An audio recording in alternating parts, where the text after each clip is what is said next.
Right. So, today, I'm going to kind of circle back to something that we've talked about a little bit before, and elaborate on it and that kind of thing, and that's because yesterday I watched the latest episode of Doctor Who, the one in which they go to the Kablan depot. Spoilers? I don't know how much you can go into the content particularly of the... Oh, kind of am. How do you feel about spoilers for Doctor Who? Maybe you want to watch that before you watch this. You know, that's probably a sensible plan regardless. This should not be further up your list than Doctor Who, I would suggest. Anyway.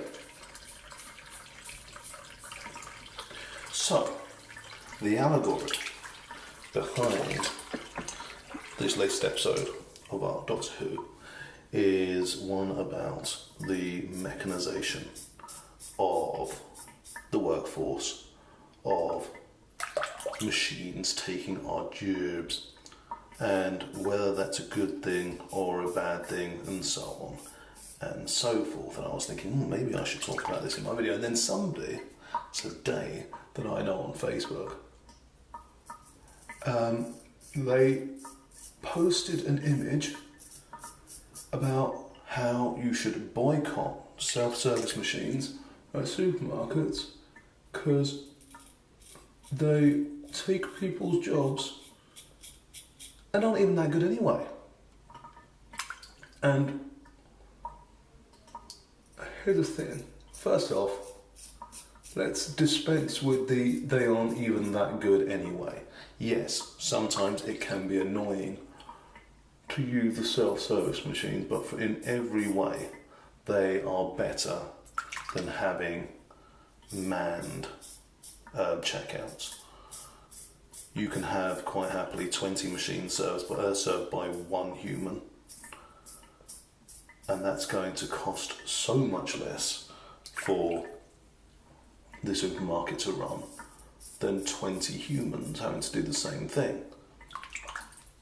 And I don't know if you remember what it's like to have fully human checkouts. I do, because I used to shop quite regularly, quite recently, at Iceland. And mostly it's the people at the checkouts just screaming at each other because they've got some sort of weird squabble going on, because it turns out humans have feelings and emotions and stuff. And yes, it is useful to have a human when things get weird. It is useful to have a human because there are certain people for whom, you know, that might be their social interaction for the day, is speaking to the cashier. And the thing is, we still have humans. If you want to have that interaction with the cashier, you can do that. And if something goes wrong, somebody will come and help you. They may take a little while doing it, but actually, if you look at it in the grand scheme of things, you probably are still getting out quicker than if somebody had been doing it for you all that time, because of the massive queue that you would have had to go through to get to that. I mean, some supermarkets are better at it. Waitrose was always very good at shifting the line along. It's just, you know, how much are people willing to train their staff? And obviously Waitrose does have self-service nowadays anyway. So yeah, let's get over that. Let's take off the whole nostalgia tinted glasses when we're saying, oh, you know, self-service machines aren't that great. Yes, some self-service machines are terrible, but still a net benefit over not having self-service machines at all. Everything does go much quicker. So, the other side of it, they're taking our jobs. They are taking our jobs should never be an argument for anything. Okay? Now, the argument that you want to be making that might make sense is actually the previous argument. They're not actually that good anyway. Now, in that case, that's clearly a lie from somebody who apparently lost their job to a self-service machine, they say. Now, the argument you should be making is whatever has replaced my job that I lost, or the job that somebody lost,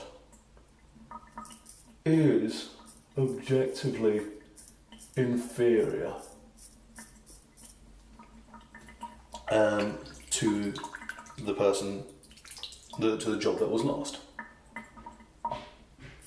And there's the thing, if it's just basic manufacturing or something like that, it's hard to make that point that somebody in China is worse at putting together, these plastic toys or these shoes or whatever it is that's been outsourced. Is there something that, can only be done by British labour somehow? Or is it actually just, no, what you're complaining about is you don't have a job anymore. And that is a valid complaint about why your life is shit. But we shouldn't be forcing people to have to spend more just to mean that you have a job. And once again, this comes down to the whole money is pretty shit, and as is capitalism is pretty shit, free markets and so on and so forth are not a good way to go. And actually, the Doctor Who episode brings up what I now think is probably the best argument against capitalism in the modern age. Now, people be like, we've tried socialism. Socialism is a newer idea than capitalism. If you are advocating for capitalism, you are stuck in the past. So let's not go down that rabbit hole. No, the current issue with capitalism is automation, and the reason that it is automation is because, as I've said previously, when I say capitalism, just the system that we work by, and it's not even the system that we work by, it's not even capitalism, it's the morality that we work on, is that unless you have a job which is recognised, which is quantifiable, you do not have value in society. People do not want to have scroungers staying alive. How dare scroungers deserve to live? And the problem with that is that whatever your job is, a machine can almost certainly do it.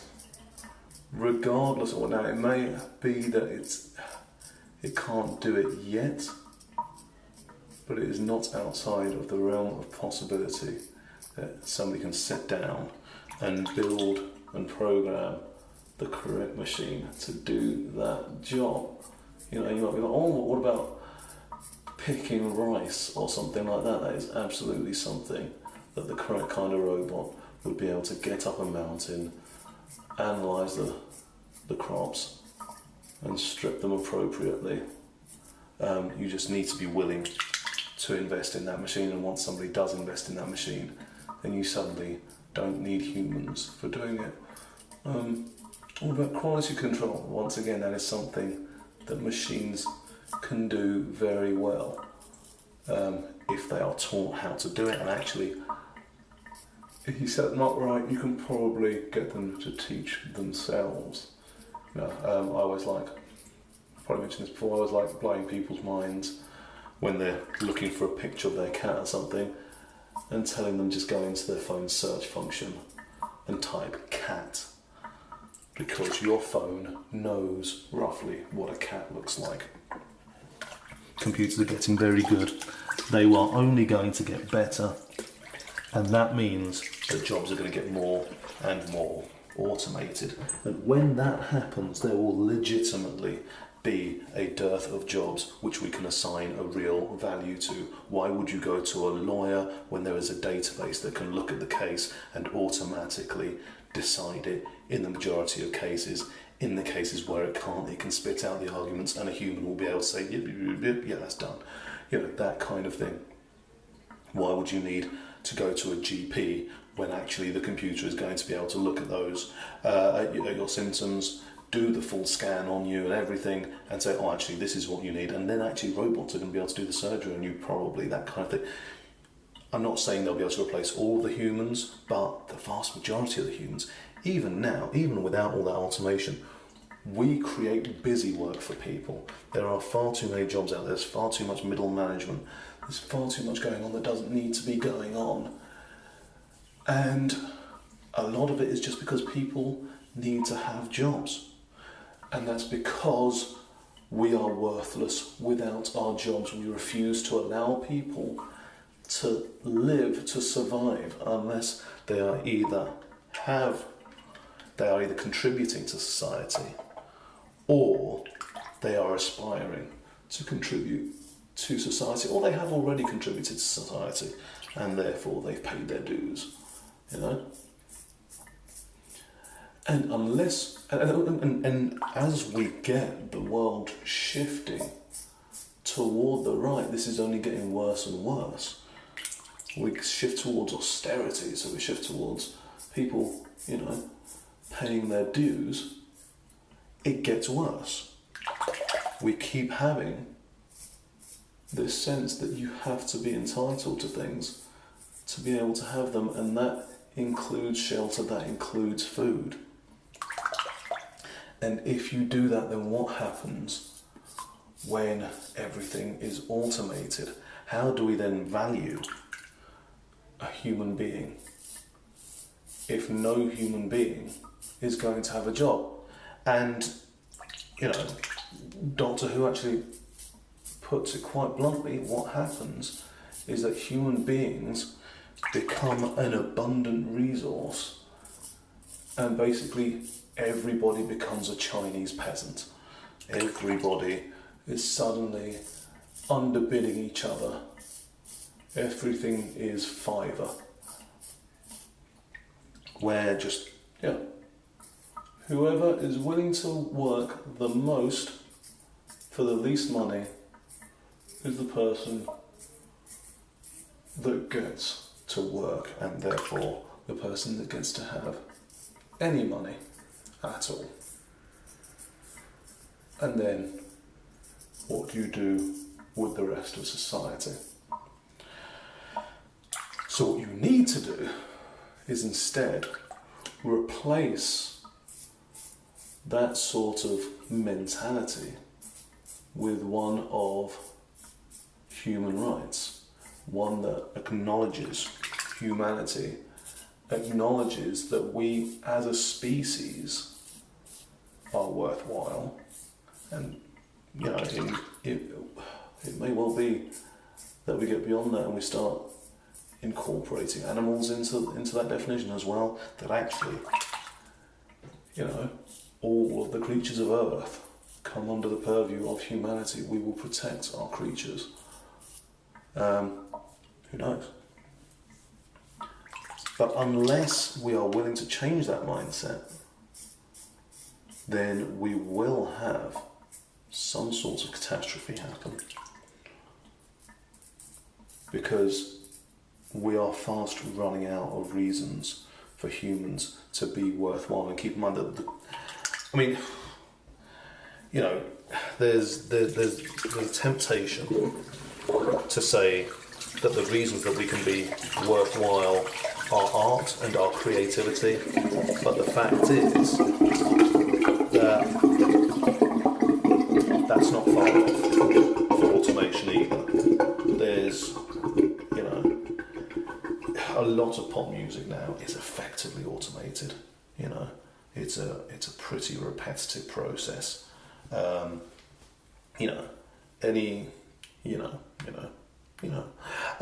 Any given human composer or writer or anything like that, they will have They're stock tricks that they use, that they keep going back to. They seem like they're varied, but actually they're still doing the same things over and over. They're not that varied. You know, there's a reason why J.K. Rowling says "wend" a lot, that kind of thing. It's why Mark Ronson has trumpets in everything. You know, creative people, generally they're not going to be that creative. They still have their influences, and that's what they're pulling from.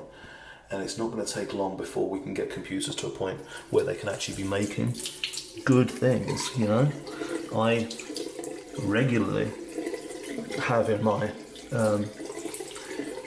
rotation of music I listen to the Portal 2 soundtrack, which is mostly procedurally generated. Obviously, it's been massaged by human hands, but still, the point is, it sounds good.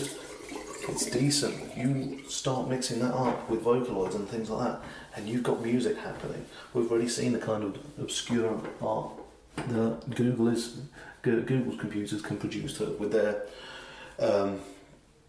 with their computer dreaming thing going on, and it's only going to escalate. So actually, even the creative side of it will stop being necessary, but it might be worthwhile. We might appreciate what will happen is not that we value creativity, but we value artisans, and actually suddenly everything becomes artisanal, where actually you have artisanal shopkeepers, where yes, you can go in and there's a vending machine that will be able to sort you out if you just need to buy a thing. But when you need somebody that can advise you, and you want a human touch to it, that's going to have that little bit of human flair to it, well, you can have somebody who likes doing that, who actually wants to be there. And what we'll find is that humanity will be better off for it. But only if we can get away from this plunge into the hard right that the world is going into, because that way only madness lies, and there's no coming back from it if we get it at the wrong point, and we are fast approaching the wrong point.